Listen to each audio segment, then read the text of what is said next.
إن الحمد لله نحمده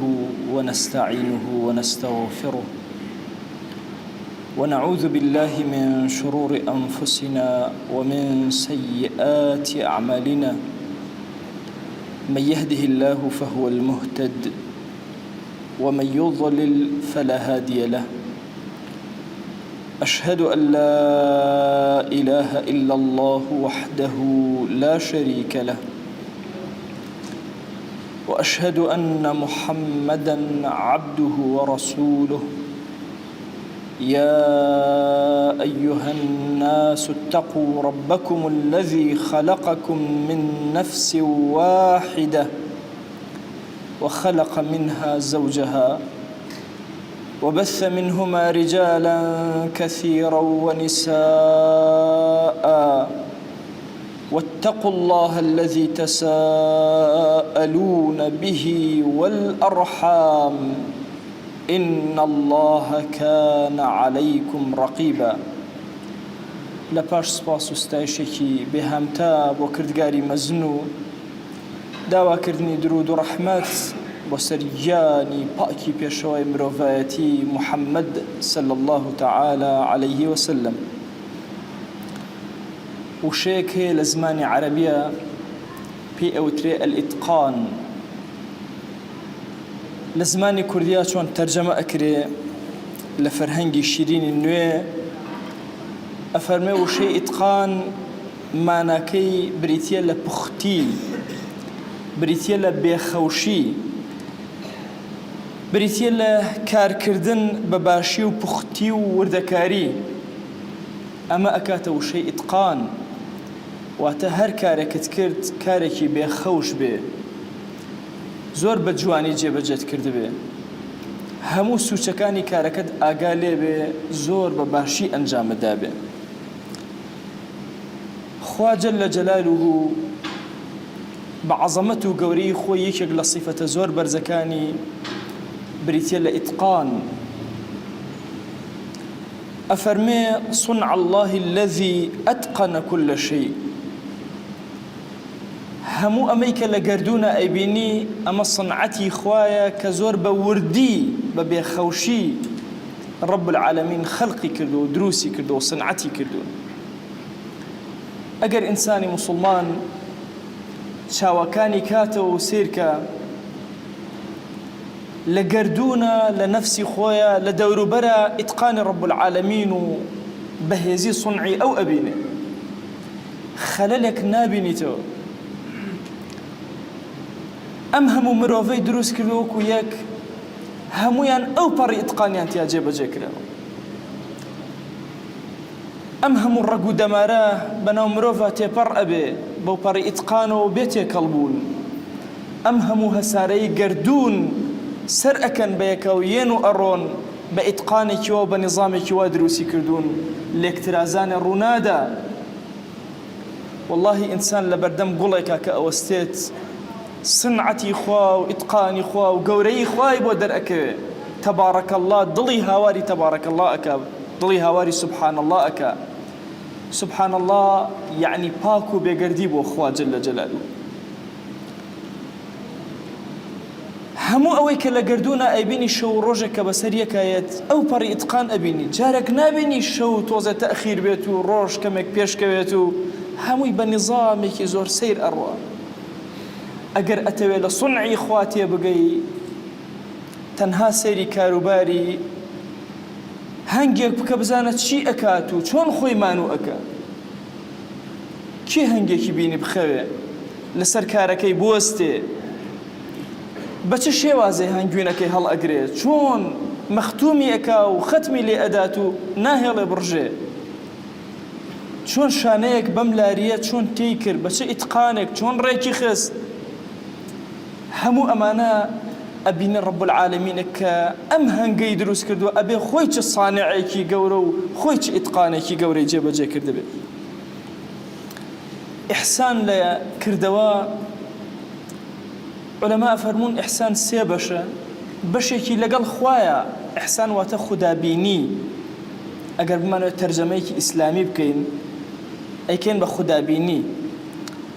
چونکە هەموو کاتێک وا هەستەکەی کە خوا ئەبینی کە کردەوەکان جێبەجێک لەگەڵ خواتە لە نوێژ و تاعەتە خودابینی لەگەڵ عەبدەکانی خوا کە ئەجوڵەیتەوە خودابینی لە هەر کردەوەیەکە جێبەجێ ئەەکەی خودابینی. ئیتقان بابەتێکی زۆر گەورەیە. إن الله كتب الإحسان على كل شيء. علماء فرموا يعني كتب الإتقان على كل شيء. هەر چی شتێک کە ئەیکەی جێبەجێ ئەەکەی ئەبێ بەو پەڕی بێخەوشی کرد بێت. عاصمی کوڕی کولێ بۆمان ئەگەڕێتەوە ئەڵێ مناڵ بووم لە خزمەتی پێغەمبەری خوا صلی الله عليه وسلم. وەکو ئەم گەنجە جوانانە لە ئەخیرەوە قسە مەکەن کوڕی خۆم، جەماعەتی دواوە لەگەڵ ئێوە مەگیانی من قسە مەکەن، لە کاتی خوتبە قسەکەی خوتبەکەت بەتاڵە بێتەوە گەنجی جوان. وەکو ئەم گەنجە جوانانە ئەڵێ لە خزمەتی پێغەمبەری خۆیان بووم عاصم، ڕۆشتین مردوویەک ئەنێژرا، ئەڵێ منیش جوان گوێم ڕاگرتە بوو هەستم کردبووەوە عەقڵی خۆم خستووە کار فەهمم ئەکرد ئەبێ تێبگەم بزانم چۆن ئەنێژرێ. ئەڵێ پێغەمبەری خوا صلی الله عليه وسلم هات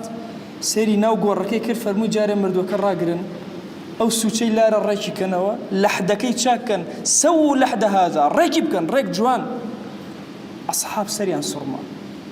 یا ڕەسوڵ الله ئەگەر تۆزێ خواری تیا بێ یا تۆزێ خۆڵی تیا ما بێ لە سوچەکە ئەوە چ زەررێ لە مردووەکە ئەدا؟ فەرمووی خۆشەویستمان أما إن هذا لا ينفع الميت ولا يضره. أما لار بێ گێڕ بێ هەر شێوازی خۆ مردووە ئەی نێژی زەرەر و قازانج بە مردوو ناگەیەنێ. ولكن الله أما خوا بە گەورەی خۆی يحب من العامل إذا عمل عملا أن يحسنه. ئەوەی لە عەبدەکان ئەوێ ئەگەر کردەوەیکیان کرد جوان بیکەن ڕێک خواری و خێچی ناوێ. بۆیە دیقەت ئەدەی لە گۆڕستانی ئێمە هەندێک جار مردووەکە ئێهێنن هەندێک لەوانەیە گۆڕەکەیان هەڵکەنەوە بەدەست هەندێک خۆڵی تیاماوە هەڵی ئێن دەرەوە. ئەوە ئیحسانە، ئەوە ئیتقانە. ئومەتی پێغەمبەری خوا صلی الله عليه وسلم ئەبەم کەیفیەتەیە لە ئیحسان و ئیتقانە زۆر بە وریایی مامەڵەکە. دایکمان عایشە بۆمانە گێڕێتەوە ئەفەرمێ خۆشەویستمان فەرمووی إن الله يحب إذا عمل أحدكم عملا أن يتقنه. پێی خۆشە خوا جەل جەلاله کە ئەگەر یەکێک لە عەبدەکان کردەوەیەکی کرد کردەوەکەی زۆر بە ئیتقانەوە بە بێخەوشی جێبەجێ کرد بێ گورجۆگۆڵ کردبێتی. لە عیبادەت و پەرستنمانە ئەبێ بێخەوش و خاڵ عیبادەتکەین، بەشپرزی عیبادەت ناکرێ. خۆشەویستمان صلی الله عليه وسلم ئەفەرموون جارێک زۆر مانوو بووین ئەسحابەکردنەوە لە جەنگێکە گەڕاینەوە دەستێژمان ئەگرت بە پەلەپەل دەستێژمان ئەگرت پەلەمان مانوو بووین ئەمان بەس نوێشکەین و ئیسراحەتێکەین. خۆشەویستمان سێ جار فەرمووی وەیل للعقاب من النار. وەیل بۆ ئەو کەسانە قولە پێیان ناشۆن جوان قولە پێتان بشۆن جوان دەستێژەکەت بگرە. ئەمە ئیتقانە. خۆشەویستمان جارێک دانیشت بوو کەسێک نوێژی ئەکرد فەرمووی ارجع فصلي فإنك لم تصلي. بڕۆ بگەڕە نوێژەکەت کە نوێژت نەکرد. سێ جار وتی بەخوا لەمە چاکتر شک نابم. فەرمووی نوێژت کرد جوان ڕکوع بەرە بوەستە هێمن بە جوان سوش دەبەر پەلەپەلی چیتە ی عەبد ئیحسان لە نوێژەکەتا جێبەجێک. لە ڕۆژوە ئەمر کراوە بە تۆ ئیحسانت هەبێ ئیتقانت هەبێ جوان ڕۆژەکەت بگری. ڕۆژوو بەس نان نەخواردن نییە، کورە دڵت بە ڕۆژوو بێ. دڵ ئەهلی تەسەوف ئەڵێن گەورەترین جۆری ڕۆژوە ئینسان دڵی خاتیرەیەکی خراپی نەکردبێ، خەیاڵە بە خراپان نەچوو بێ. ئەمە ڕۆژووی تا ئەوە ئیتقانە لە ڕۆژوە. لە حەجە بە هەمان شێواز فەلەم یەرفث وەلەم یەفسوق. خۆشەویستمان ئەفەرمێ ڕەجەع کەیەومی وەلەدەتهو ئوممه. کەسێ حەجکە هیچ هەڵەیە نەکا لە حەجەکەیە ڕێک و پێک عەزیەتت ئەدەن مسلمانان قەرەباڵخە بەڵام هێمن بە لەسەر خۆ بە هادئ بە کە هاتیتە وەکو وایە تازە لەدایک بوو یەک گوناهە بەسەرەوە نەماوە چونکە ئیتقانە بەکارهێناوە. لە سەدەقە و خەیر و خەیراتە لە زەکاتە ئیتقانە بێ بەکاربێنی. جوان پارەکەت بژمێرە بزانە چەندێ زەکاتێتی بڕۆ بە دوای مستحقا بگەڕێ بیدەرێ. ئەمە هەمووی بەشێکە لە کاری ئێمە ئومەتی پێغەمبەری خوا صلی الله عليه وسلم. ئایا ئیتقانی ئێمە و ئیحسانی ئێمە بەس لە عیبادەت هەیە؟ عیبادەت تەنها بۆ ئەوەیە لە بینی خۆت و خوایە ئیتقانێکی چاکە بەکارهێناو ئیحسانی باشە بەکارهێناو. ئەی لە کردەوەکانتە هەموو کردەوە دنیاویەکانت پێویستە بە ئیتقان هەیە.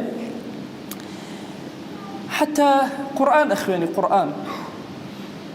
في غمري خاص الله عليه وسلم باسي وكسيكا كبا إتقان وقرآن أخواني الماهر بالقرآن مع السفر الكرام البرر أجر جوان هولد دا حرف كان وكو خويب أدا كرد بكاري هنا لخدمة قرآن أبوي بماهر حسابك ري لقل ملائكة حشر كريتو بنايك دروسكي شلون بناك دروسك برواكن كريكار وساي تمل كاتت تلي بناك وبو أبس الشيشة كان أبس يكي كان بسوسي سنتيم يكي كان حو سنتيم إتقاني تيابا كان ما إيشي أمتي محمد صلى الله عليه وسلم ما دام مهندسة بسر سرته واستوى بيت الله الراكبك كربا بخوشويستي كارك وجيبا جيك تنو طولبا أي أمت بزانة شون جيبا جيك كريكاري لاي كسي كريكاري أكي كرة زور جوان هرسيود بجويك في غمري خواص الله عليه وآله وسلم فرموا تنهبوا عبدنيا كسي لاي كسي كتر إيشي كر جوان إيشا كي رابراند عبداتي كان خوشي نفوتان أجري دو برابر أجر من نيجي بكم أو نيجيك أو بدون نيجي حسابك تصورك إتقاني لكارك يا بكار هنا دو كز لقال لك شريك لكارو كسابته إحسان بكارين إتقان بكارين لكاركين خواب بركة أخاتنا وإيشكي أنا سير كبيغمبران عليهم الصلاة والسلام لقرآن هم باسي إتقاني أوانا ذو القرنين شون صدق يدروس كرت شون بتوكمي يوسف عليه السلام شون خزينة داريكي كرت شون بإتقانه سليمان عليه السلام شون لبنا سازيا داود عليه السلام لدروس كني درعا أي بيغمبري خومان صلى الله عليه وآله وسلم تلقي كري علي بومان أجرته أفرمي كاتي مزقوت مالي كم جاء دروس كلنا مدينة هومان مشغول بوين هندي قرمان أجرته هندي بردمان هنا على حزم أكر إيشي زور كم على بيغمبري خوار صلى الله عليه وسلم يق بسر مانا أجرا على وست دسم لي شكي خوم خاكنازكم ودسم لي هالقد رام كربسم برد بينهم تفريا أي شكوم على باني كردو متي تو شد مهنا تو ورا ليرة قرب قرروا شنك تو أي طلق ولكن أخلط لهم الطين فأنت أعلم به تو لا هويان باشتر قراكتيك الله كي ورا تو خريجي أما بمتو إيشي ترمك على هندق لو أنا كسيري أكردن قريان تيك الله كرد أي فرمو تو برو برد نقلك خريجي أو ما با شك إتقان لك ركا كي جوان تريكا كي تشاك تريكا خوشوي اسمان صلى الله عليه وسلم أبم شوازة فيريا كردن هاولان دنيا داريان أبي لو بري كواليتي برزابي سيري أمر ما كان أمتي في غمري خواه صلى الله عليه وسلم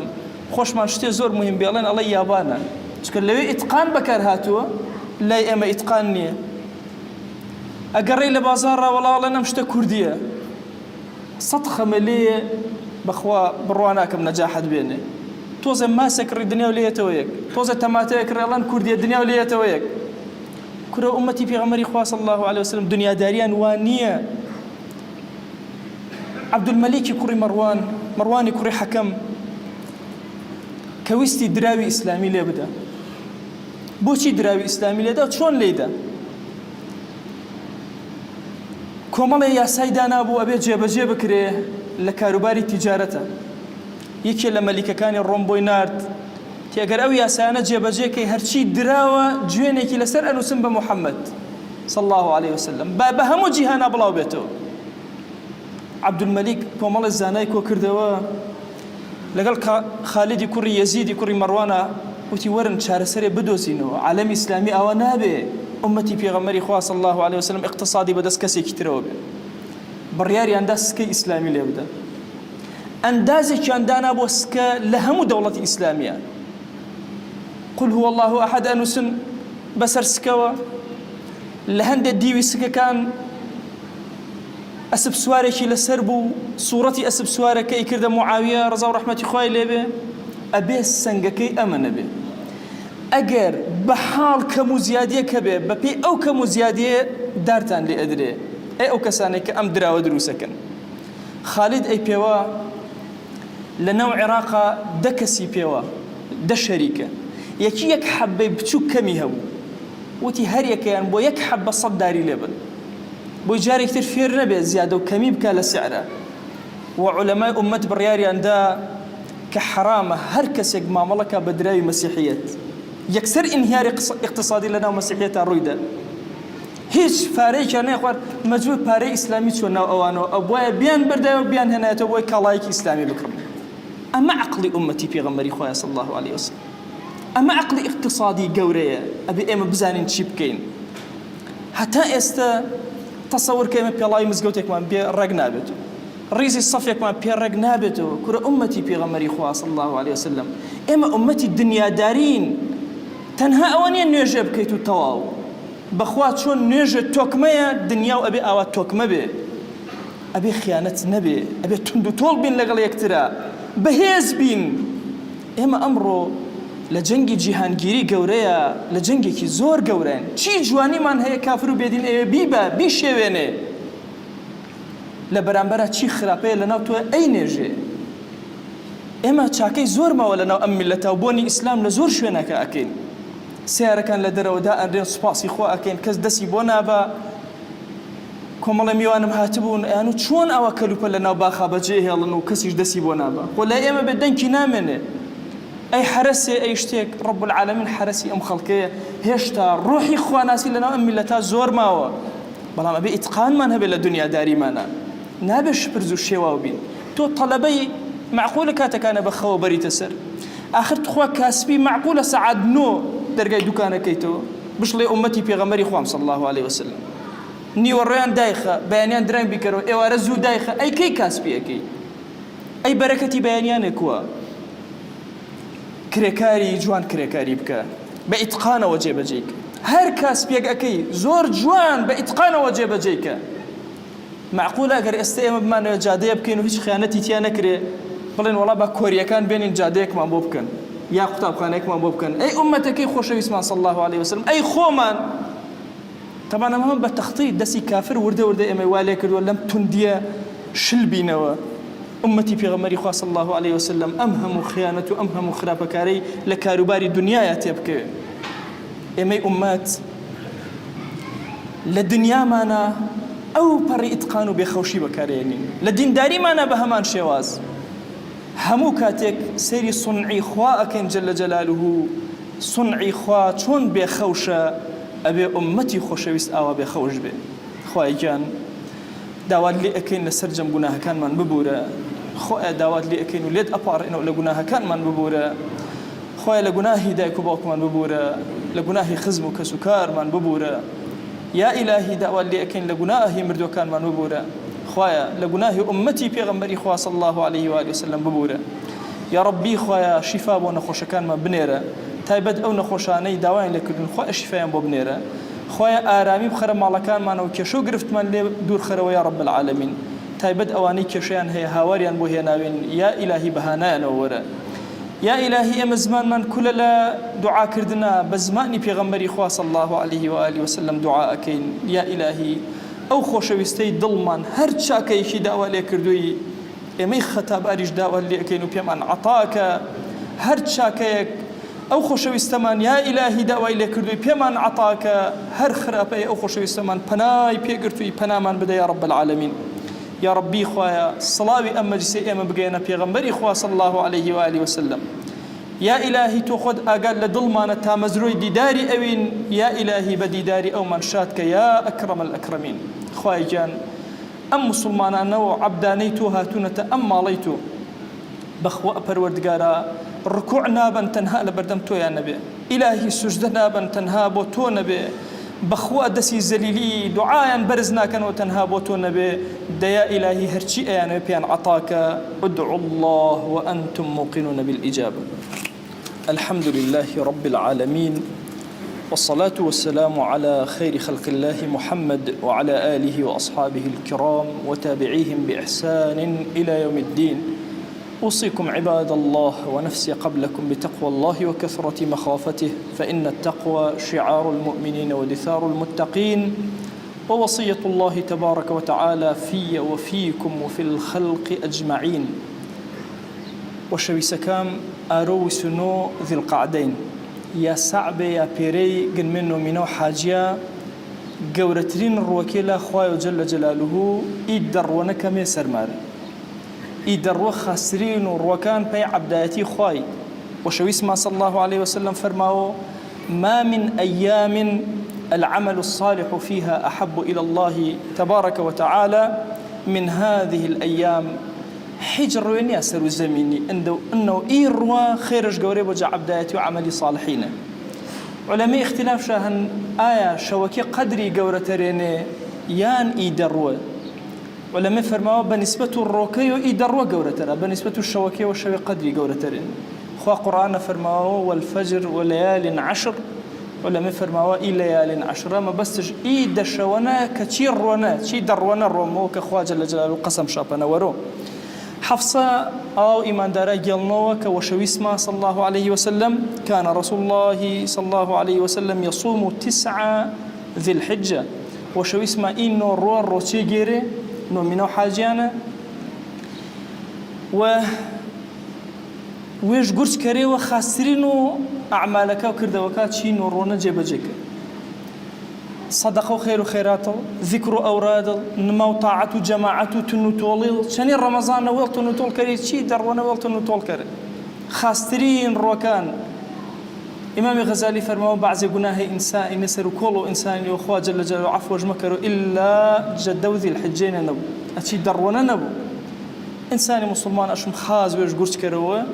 يا صعب يا بيري أجر مانجا سيابو بيري وأجر ويسنوج وصعب جنمي نومينو حاجية شانش ونور كرمي دسمنا كرمي بعبداتي وطاعتما الروايات وهنا فرماوه مع عائشة قالنا فرماوه نليا نبي غمر صلى الله عليه وسلم تشي نور ونسري والروتشيجيرو مع حفصة فرماوه ديانم ابن حجر فرماوه وشويسما نوجنيش بيني كاتي إي فرمايشتا فرماوه يعني عائشة سرج نبيا نور وكان نليا نجبلام حفصة رضا ورحمة خواجه نبو ديان شو متابعش كردن ورو أنا إنور سنة إنسان تنج روتشيجيرو وعبدايتي وطاعت كرو فرما يشتكي صحيح أنا كأما حفصة قلنوشو إمام النسائي الروايات كردين والشيخ الباني بصحيح جنينره إيه تنرمي ورو فرصة جياني معنا ممكن أي مصالتنا منه منو حاجة أشي فرصتنا عمر وما بان كرمي جورة كرمي ولدم خواينا بربركتش كرمي كسمة مزانو رنجا يوجع عبداتك إنه رؤيا بابا بركة خيرة هي قردو ملة كردي هي قردي ما هي قردو منطقة وشاركة ما هي جيان وما بيان وما بحال وما خوايا دوا وانا كرمي شنما وجبو إنه من ما كرب قسمتي يا رب العالمين وأوصيكم أيضا بالصلاة والسلام على رسول الله حيث أمرنا الله تبارك وتعالى في محكم تنزيله قائلا إن الله وملائكته يصلون على النبي يا أيها الذين آمنوا صلوا عليه وسلموا تسليما اللهم صل على سيدنا محمد وعلى آل سيدنا محمد وبارك على سيدنا محمد وعلى آل سيدنا محمد كما صليت وباركت على إبراهيم وعلى آل إبراهيم إنك حميد مجيد